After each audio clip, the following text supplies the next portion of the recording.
अस्सलाम वालेकुम, welcome back.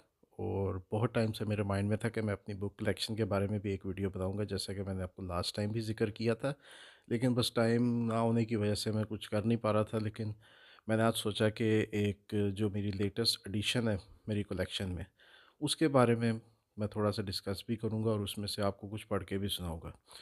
तो कुछ बहुत ज़्यादा यानी कि एक्सटेंसिव कलेक्शन नहीं है मेरे पास, लेकिन फिर भी काफ़ी बुक्स हैं मेरे पास और काफ़ी अच्छी कलेक्शन है।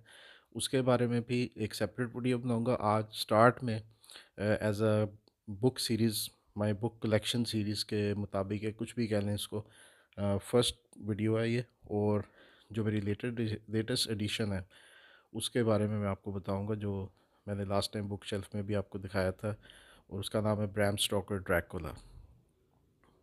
तो ये नावल मैं आपको दिखाता हूँ कि ये क्या है और कितने का है, कहाँ से लिया है, और इसके बारे में थोड़ा सा बताऊंगा। और उसके बाद तो ये वो नावल है, ये है ब्रैम स्टोकर ड्रैकुला। अब ब्रैम स्टोकर जो बुक्स पढ़ते हैं उनको पता है कि कौन है। ये more than 100 years old novel है। और बस अनफॉर्चुनेटली कभी पढ़ नहीं पाया था मैं, लेकिन मैंने अब सोचा था कि ये one of the most famous horror novels में से है, तो इसको पढ़ना बहुत ज़रूरी है। क्योंकि मैं नावल्स पढ़ता हूँ और काफ़ी हॉरर नावल्स भी पढ़े हैं, तो इसको मैं सोचा कि इसको छोड़ नहीं सकते। और ये आप अगर नीचे देख लें कि रीडिंग्स क्लासिक्स, ये रीडिंग्स वालों का अपनी प्रिंटिंग है, जो कि नहायत ही ज़बरदस्त प्रिंटिंग है। अगर आप देखें, बहुत अच्छे पेजेस हैं। लोकल के हिसाब से उन्होंने बड़ा अच्छा काम किया है। बड़ी ही ज़बरदस्त उन्होंने उसको जो है प्रिंटिंग की है उसकी, बहुत अच्छी, अच्छा काम किया। प्रिंट क्वालिटी भी अच्छी है, बुक क्वालिटी ओवरऑल डिसेंट है। ठीक है, इसकी प्राइस है 650। और अभी मैं यहाँ तक पहुँचा हूँ, पेज 42 तक हूँ मैं अभी। लेकिन जो अब तक का मेरा फेवरेट इसमें सेक्शन है, वो मैं आज आपको पढ़ के बताऊँगा।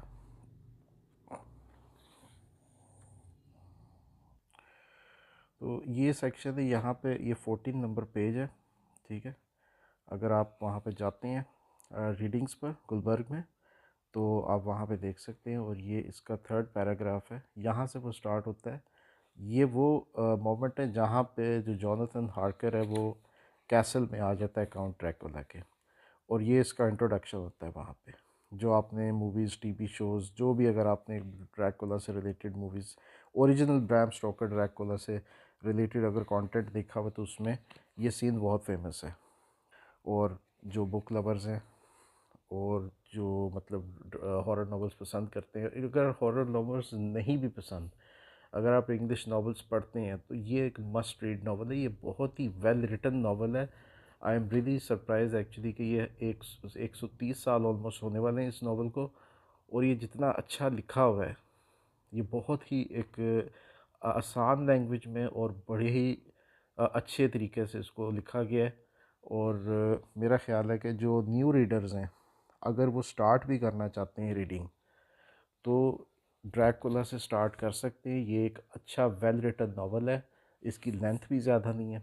ठीक है, आप थोड़ा थोड़ा करके भी अगर अगर थोड़ा सा भी टाइम देता मैं इसको ज़्यादा, ये मैंने सिर्फ 2-3 सिटिंग्स में इतना पढ़ा था। और अगर मैं इसके ऊपर थोड़ा टाइम ज़्यादा देता तो शायद मैं अभी तक फिनिश भी कर चुका होता, या एटलीस्ट हाफ हो चुका होता। तो अगर आप न्यू रीडर हैं, तो न्यू रीडर के तौर पे भी आप ये नावल अगर अपनी एडिशन में करते हैं, ये आपको रीडिंग से भी मिल जाएगा। ये उनकी ओरिजिनल जो रीडिंग्स की क्लासिक्स की है, ये वो है कॉपी। अदरवाइज़ आप ओल्ड बुक शॉप्स पे जाएँ तो वहाँ पे भी आपको मिल जाती हैं, लेकिन मैंने बहुत कम शॉप्स पे देखा था, मुझे एक्चुअली मिल भी नहीं रहा था ओल्ड बुक शॉप्स पे, इसलिए मैंने ये फिर जाके लिया। जो इसकी ओरिजिनल कॉपी है, जो इम्पोर्टेड में आती है रीडिंग्स पर, वो 3500 की है। तो इसी तरह हर जगह पे आप जाएंगे आपको डिफरेंट एडिशंस मिलेंगे। कोई 1000 का है, कुछ 1500 का है। एक कलेक्टेड एडिशन मैंने देखा था लिबर्टी बुक्स पे, वो 2500 रुपये का था। तो पता नहीं कितने एडिशंस हैं इनके जो आ चुके हुए हैं लास्ट 100 ईयर्स में, पता नहीं कितने एडिशंस आ चुके हैं ऑफ कोर्स। लेकिन आपको ये मिल जाएगी रीडिंग से, या फिर अगर आप ओल्ड बुक शॉप आपके घर के पास या जो भी जहाँ से आप ख़रीदते हैं बुक्स, अगर वहाँ पे आपको अवेलेबल है तो ये आप ले सकते हैं। 500 to 600 मेरा ख्याल है आपको मिल जाएगी यूज़ में इम्पोर्टेड कॉपी। तो उससे बेहतर है कि आप ब्रांड न्यू ले लें, 650 की ज़्यादा बेहतर है। Within stood a tall old man, clean shaven, save for a long white mustache, and clad in black from head to foot, without a single speck of color about him anywhere. He held in his hand an antique silver lamp, in which the flame burned without chimney or globe of any kind, throwing long quivering shadows as it flickered in the draught of the open door. The old man motioned me in with his right hand with a courtly gesture, saying in excellent English, but with a strange intonation, "Welcome to my house. Enter freely and of your own will." He made no motion of stepping to meet me, but stood like a statue as though his gesture of welcome had fixed him into the stone. The instant, however, that I had stepped over the threshold, he moved impulsively forward, and holding out his hand grasped mine with a strength which made me wince, an effect which was not lessened by the fact that it seemed as cold as ice, more like the hand of a dead than a living man.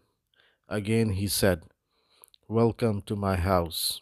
Come freely, go safely, and leave something of the happiness you bring." The strength of the handshake was so much akin to that which I had noticed in the driver, whose face I had not seen, for that for a moment I doubted if it were not the same person to whom I was speaking. So, to make sure, I said interrogatively, "Count Dracula?" He bowed in a courtly way as he replied, "I am Dracula, and I bid you welcome, Mr. Harker, to my house. Come in. The night air is chill, and you must need to eat and rest." As he was speaking, he put the lamp on the bracket on the wall, and stepping out, took my luggage. He had carried it in before I could forestall him. I protested, but he insisted.